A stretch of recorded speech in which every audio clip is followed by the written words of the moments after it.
sundin ito, mas madali po to. Yan. Simplified sizing of panels. Zoom out po natin para makuha lahat. Yan. Ito po. Pwede na pong sundin itong table na ginawa ko para sa ganito lang po yan. Kung meron ka pong, tingnan nyo lang po anong capacity ng battery nyo.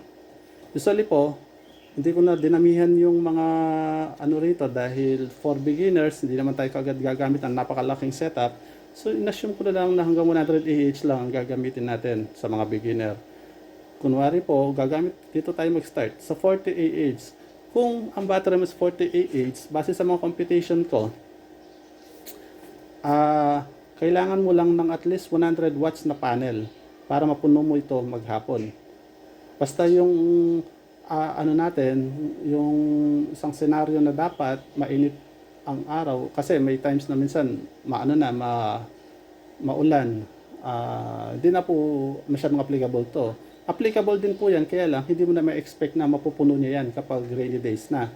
Okay, so ang SCC na corresponding SCC niya is 10 amps. Ganun lang po, sundin lang po niyo kung kung 250 kung 100 Ah ang battery niyo, pwede kayong gumamit ng 250 watts at 20 amperes na SCC. Sundin niyo lang po yan at di na kayo malilito at kahit di na kayo mag-compute, pero sa mga gusto matuto, pwede niyong aralin ulit yung tinuro ko at nyo lang po i-review.